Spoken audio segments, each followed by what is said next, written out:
Hey everybody, what's up? It's your girl Samantha Portia back again with another video for you guys. So most of you viewing this channel or this video already know who I am because you follow me on my social sites, and I like to say thank you for that. I'm so grateful. But many of you who are viewing this video don't really know who I am. You don't follow me on social media or anything like that, and that's okay. But I like to greet everybody and give you guys the opportunity to go ahead and hit the subscribe button and also turn on your bell notifications. That way whenever I drop a video, you guys will be notified, and if you happen to miss it, you'll be able to go back to the video and watch it. Today I want to come and talk to you guys about DL men. So this isn't really a topic that I really touch a lot, or I discuss or engage like with people, but as we all know, as of lately, especially the last couple of weeks, there have been a couple of incidents, you know, that took place revolving around DL men, specifically black DL men, which brings me to my video. So I think I was watching T.S. Madison, and you know, she has her Queen's Court show and everything like that. So I was watching that, and on the docket was Carlton from Real Housewives of Atlanta. Now, I'm not a blogger or anything like that, or like, that's not what I do. I like to talk to you guys from a place of experience or my point of view. Not necessarily talking about people and their problems.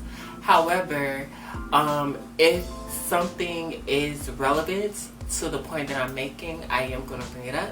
So that brings me to my point. I was watching T.S. Madison, and on the docket she had Carlton from Real Housewives of Atlanta. Now, I personally don't know who this person is. I probably may have seen him on the show and probably didn't pay no attention to it, because you know, if they don't have like a large or a big cameo on these shows, like for me especially, it's gonna be like almost like in one ear out the other type of deal. Anyway, he basically made it on her docket because he got engaged to a woman, and he's bisexual. He got engaged to a woman, and he didn't tell her that he was bi. So let me tongue twister. So Carlton from Real Housewives of Atlanta got engaged to a woman, and he's bisexual, but he did not tell her that he was bi. I think right now he's on another show. I haven't seen the show. I've seen trailers of the show or snippets of the show, but I think it's like a couple show or something like that. So he's engaged to her, and he doesn't tell her that he's interested in guys until what, maybe a few weeks before their wedding. Guys, could y'all imagine? Like, I already know most of the females, especially, you know, my proud black sisters, are gonna have a lot to say regarding that topic. You know, because in all honesty, we're not really lenient on our African American men, and we're not forgiving with them, and we have a lot of expectations of them. And you know, that goes both ways. Men have expectations of us as well. But when it comes down to a man's sexuality, especially here in America, just especially in the black race, just my observation, personal opinion, I think we hold our men up to a plateau, and if they don't meet that expectation or the criteria that we set for them, we're hard on them and we judge them and then we go straight to attacking their masculinity.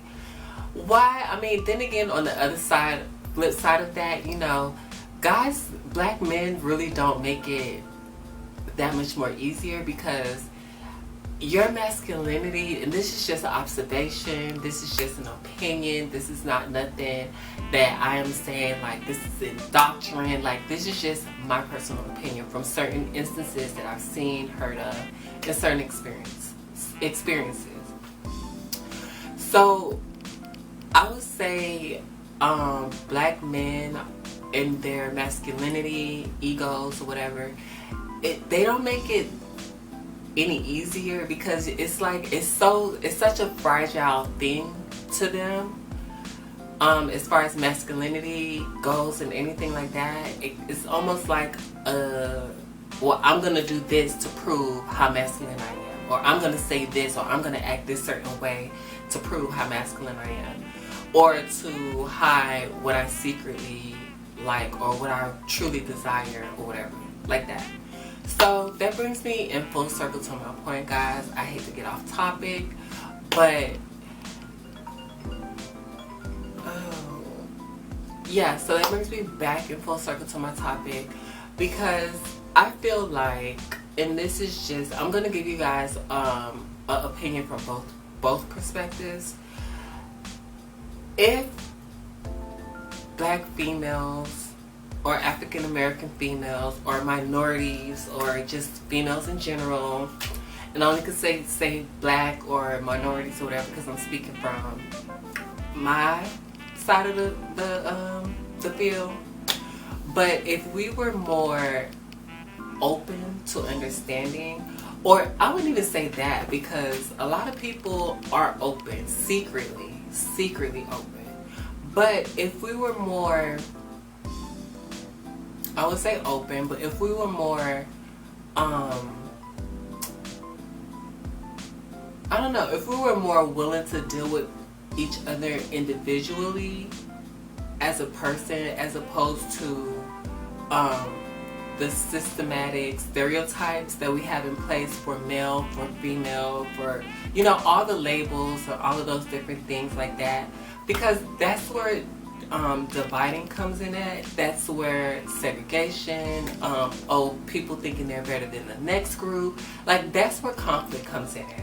So if we were to take the labels and the stereotypes and the expectations that we have for each other, we will be more receptive to listening, or more receptive to seeing a different perspective, or you know, just hearing a different person's life experience, especially if that's somebody that you want to deal with, or you see yourself like, you know, potentially pursuing something long term with them or whatever. You know, you want to at least have a space, or have them comfortable enough to be able to tell you certain things, like, oh, well, you know, I'm attracted to females, but I'm also into guys too. But we're not like that. You know, a lot of us are very narrow-minded. A lot of us are very closed-minded, you know, especially when it comes to a black man and his sexuality.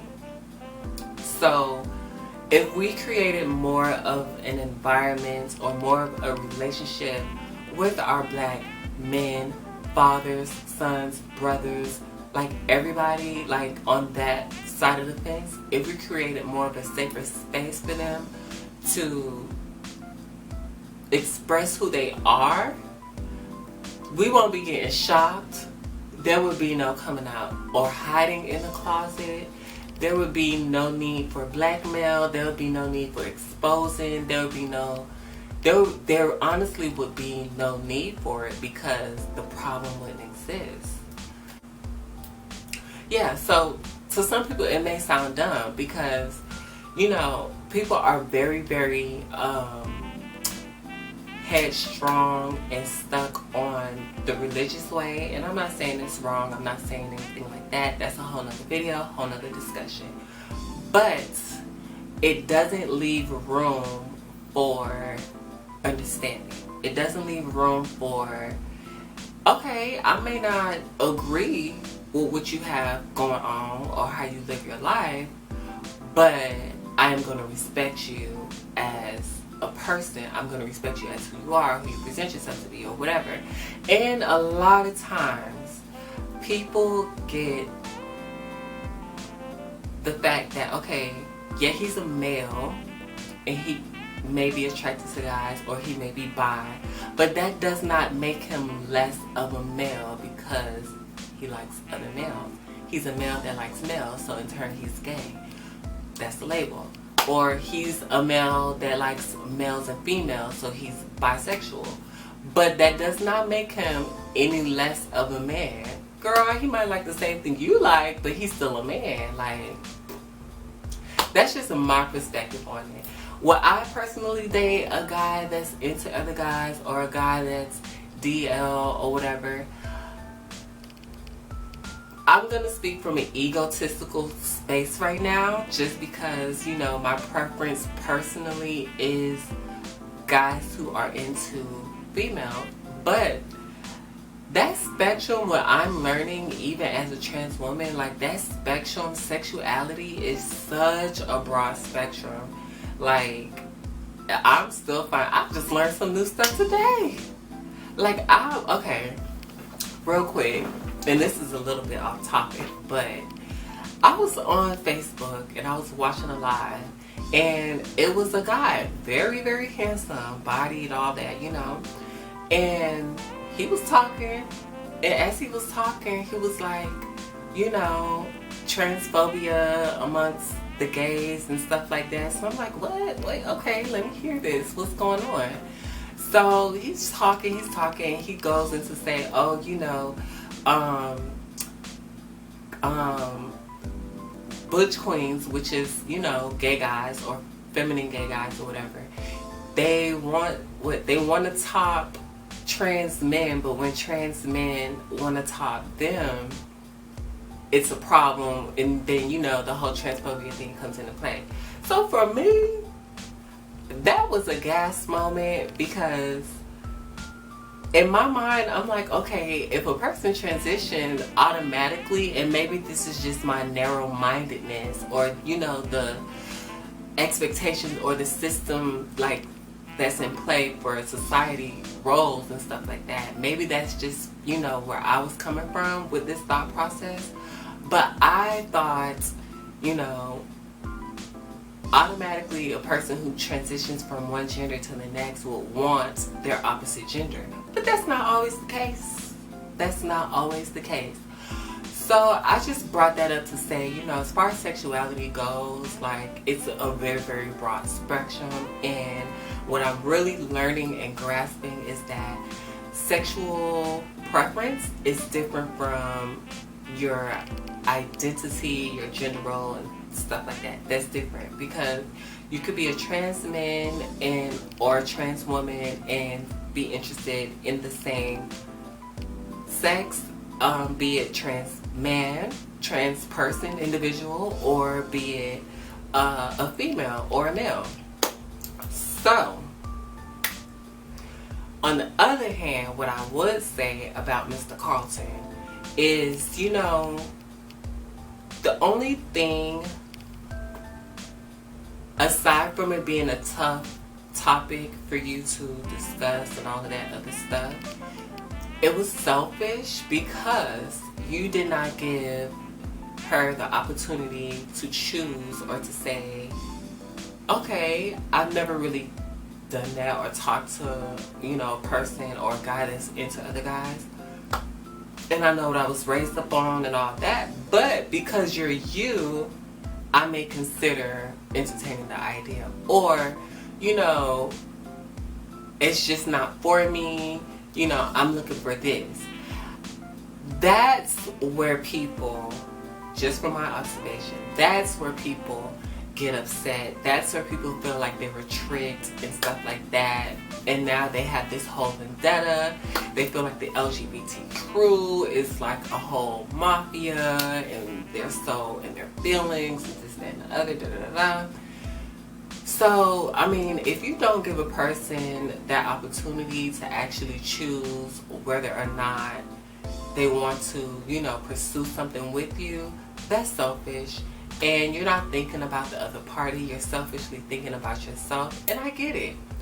You want to solidify your masculinity, or you want to be with someone, you don't want to be alone, or you see yourself ideally with a woman but you have attractions for men.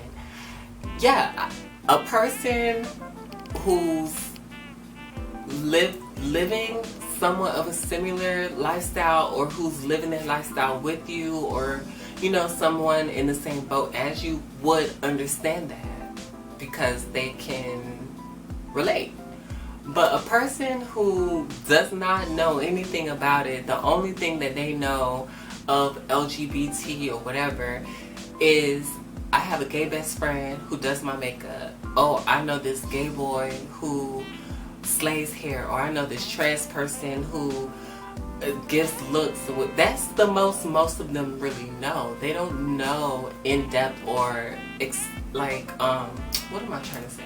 Or experimental things like testimonies. They don't know about that. So you telling a person, oh, well, I have attractions, I see myself ideally with a woman, but I still am attracted to guys. Like, they're not gonna understand that. No. Black females, especially on national TV. No, baby. Now, on another side, what I would say, and this is just from me being who I am, from the experience that I have, and I told y'all, working girl, real young, 16. So, I've had couples come up to me and they're like, oh, they want to do something. You know what I'm saying? So, it's not the fact that people are not understanding or receptive. It's the fact of societal gender roles and norms, and you know, us black people, we're very, very, very hard on each other. Especially our men, we're very, very hard on each other. Anytime the gay topic comes up, the trans topic, the LGBT, anything, but specifically gay, anytime that topic comes up, the focus is always automatically on black males. And when I see posts and stuff like this, or when they're talking about different things, you know, regarding these issues or their issues with these people, I'm just compelled to think of, okay, well, do y'all know, like, there's black females that are gay too? Like, y'all, like, the rappers, the rap songs that y'all sing, you know, and we all sing them. But do y'all know and realize that as much as this rapper is saying that they're against homosexuality and they'll never do this or never do that, when secretly they really be doing it. But in their songs, they're promoting homosexuality still and actually taking part of it with two females. And we sing along with this, and it's never nothing. But anytime this topic comes up, everybody focuses on the black male. Us being so hard, and this is when I say us, females, like, femininity is an energy aside from gender and appearance. So us females, we are very, very hard and unforgiving on our males when it comes down to sexuality and their sexual preference. It's like, I know I'm beautiful, I know what I possess, but I'm not walking around here expecting for every man to turn his head for me.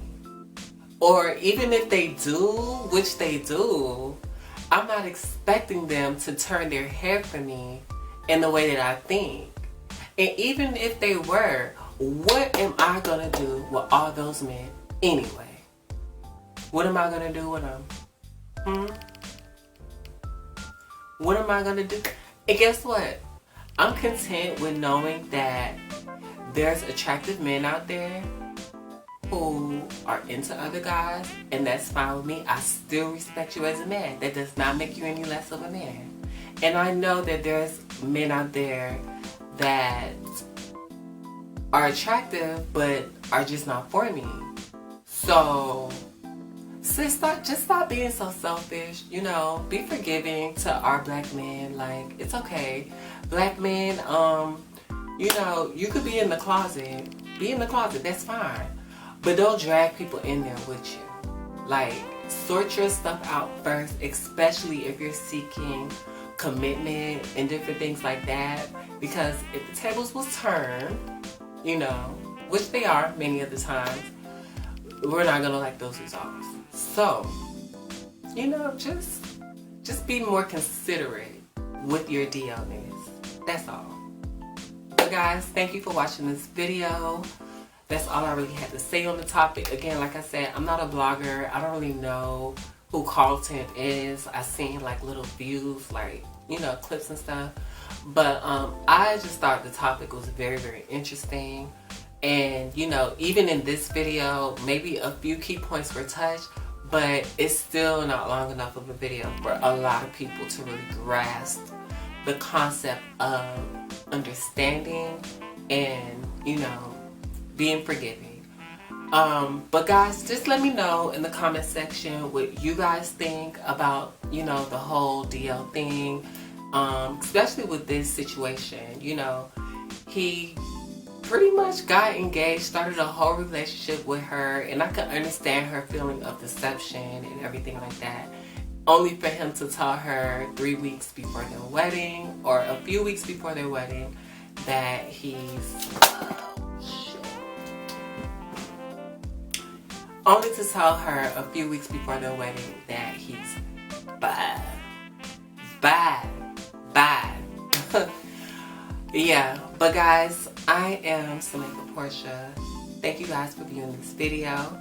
Please, please, please don't forget to subscribe. Hit that subscribe button and also turn on your bell notifications so whenever I drop a new video, you guys will be able to see it. And if you miss it, you'll be able to go back to it and watch it again. Okay? See you next video.